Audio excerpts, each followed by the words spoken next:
Hey everybody, Josh Sigurdson, World Alternative Media here, and of course I'm joined by author and economic analyst here at WAM, John Sneisen, and China's debt is, well, unnerving for the IMF of all organizations. The globalist world banking system is a little bit worried about China, which is interesting because China is basically on the forefront of this push towards a cashless society, and the IMF was just recently talking about, Christine Lagarde, head of the IMF, was just recently talking about moving their headquarters to China. So it makes me wonder what kind of power shift is going on, John? What do you think is happening?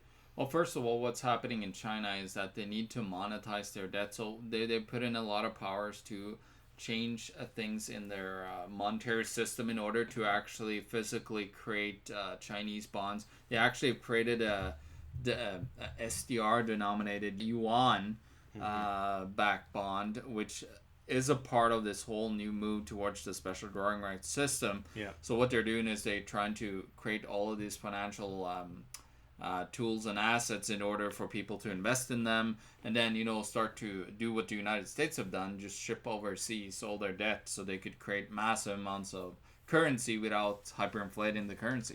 Oh, wow. Well, as we've been talking about before, we're seeing similar things happening in, well, India, China, Australia, Sweden, Canada, a bit in the United States, and quite a few other places. This move towards a cashless society. So we have this horrible fiat system that accumulates massive amounts of debt. We have massively manipulated derivatives markets that create massive amounts of debt. Everything's based around debt.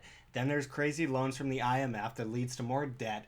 And, people are throwing their money away at colleges, universities, blah, blah, blah. There's more debt. There's more debt from car loans. There's more debt from home loans. There's more debt everywhere you look. And it's just gotten totally insane. And then on top of that, well, the fiat system has to come crashing down.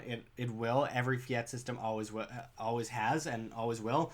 And that's going to lead into this cashless society system that's being propped up in China. So it makes me wonder, when they're gathering all of this gold, when they're pushing for this cashless system, and then the IMF is talking about moving to China, and then China's debt is getting to an uncontrollable level, and the markets are inflating these huge bubbles.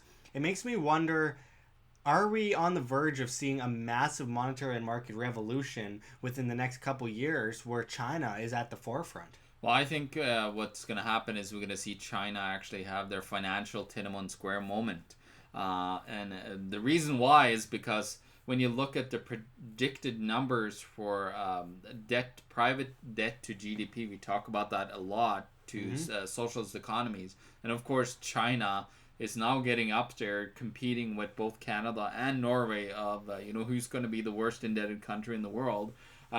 So currently China is laying around 235%, and that's crazy. That's over 200. So that's 2.35 yuan in debt for every yuan. So it's 2.3 times basically more debt in existence than there is production of value for the populace in China. And of course we got to remember, China has been the master of growth.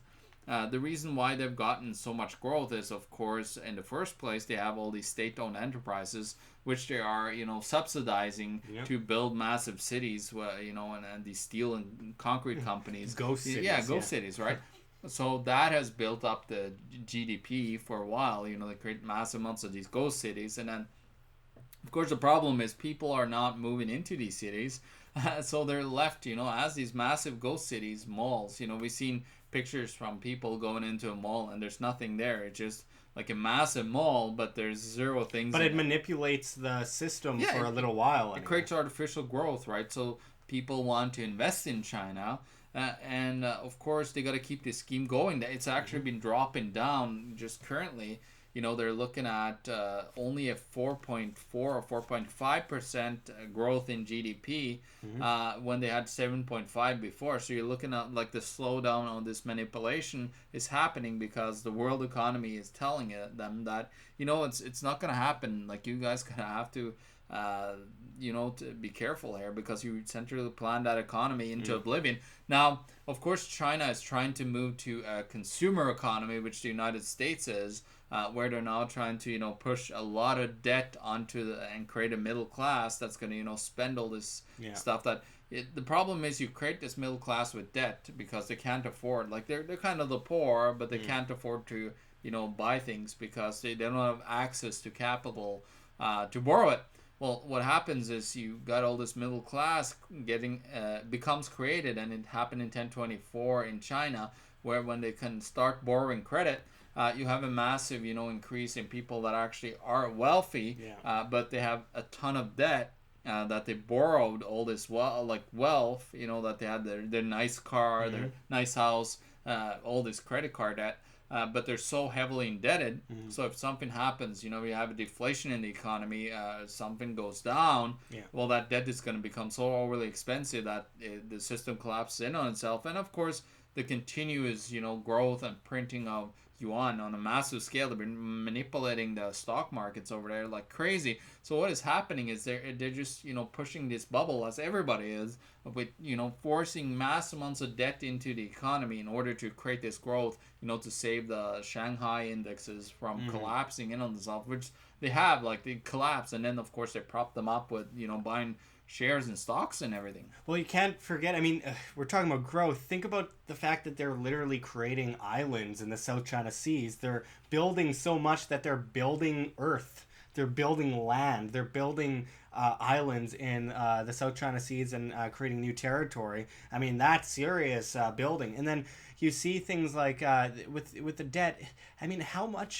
How much of what they do is government, of their GDP is government, and how much of it's private? Because it's a very technocratic state, so there's a weird line between both. Well, it's mostly, there's very little private companies over there. Most of especially the big ones, they're called state-owned enterprises, SOEs. Because they are like our crown corporations here in Canada, basically, where they're massively funded by the government, and they wouldn't live if they actually were on the free market basis.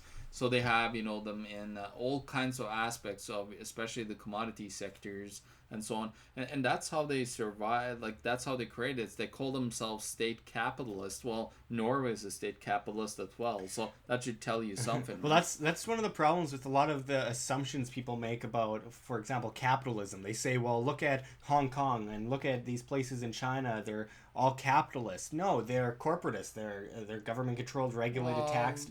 They're borderline commies, because they are commies running a fake corporate economy. From a regulation standpoint, they push other smaller businesses out of competition, out of the market.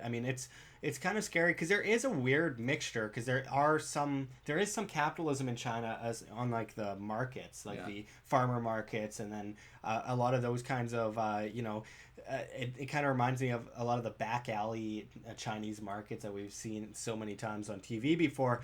There is a mixture of that, but that's mixed with heavy state corporatist, which is basically fascism, these monopolies that are created by the state. Well, and of course they try to force their populace to move into the cities to work for these big corporations that they've created, because they don't like to have. Actually, this was an interesting fact that I found out back for a while back when I was looking at farming versus how big are the farms in the world and so on. And what I found is 98.5%, I believe, of farms in China was a one-man thing. So basically people are way more self-sufficient there, but the government is trying to push it more to industrial so they can have more control over the food supply and the populace. Absolutely. It's always about control. It's always about being able to manhandle people and push them into subservience. And there's no better way to push people into servitude than debt, as I often go into so often here at Wham to Exhaust. But a lot of people, this is your first Wham video that you're watching.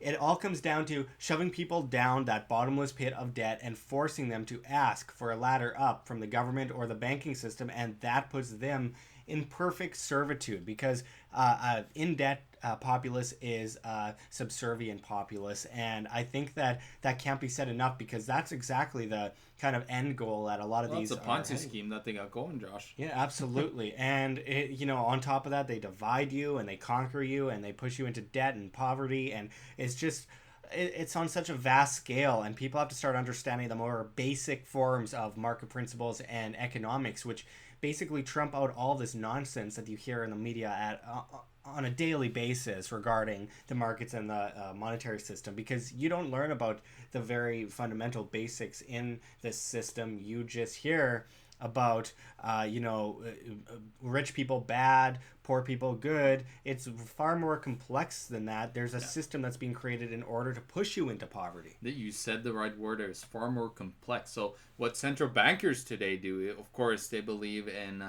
equilibrium theory, which is everything comes to an equilibrium in the economy. Well, it's like they think that they could, this is taking this from Jim Rickards because it explains it so fantastic. It's like trying to, have a dial on a nuclear reactor and think you can melt up and down a reactor. That doesn't happen. When that meltdown is starting, you're like, so what's happening is they believe that they are, having this thermostat basically that they're controlling with this thing, but they actually have a nuclear reactor. And as they screw around with the dial on it, of course it's just going to go in one direction, and they don't understand that. They believe that they can manipulate the economy into going past all this financial chaos that we had, and they're not. Like, it's going to fail again, guys. It always does. So thanks for going into this with us, John, and we'll continue to cover this. But until next time, check the links below. GoFundMe, Patreon. We can't do it without you. Any donation is very much appreciated, especially as we are so vastly demonetized and censored by YouTube. The Anti-Defamation League is coming after us hardcore, guys, and we need your help to survive because we're being muzzled and we're being drowned here, and we literally can't do it without the viewers. Also, check our Bitcoin address in the description and the comments, as well as on the screen for you to scan if you please.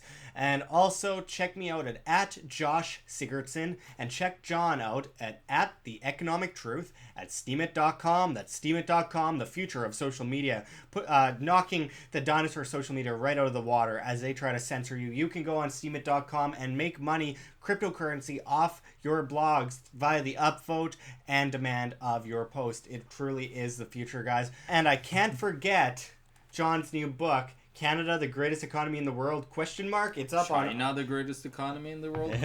It works either way. You don't have to be Canadian. It's a great new book. It's up on Amazon.com. I'll put the link below as well for that. But until next time, this is Josh Sigurdson and John Sneisen signing out from World Alternative Media. Find the truth. Be the change.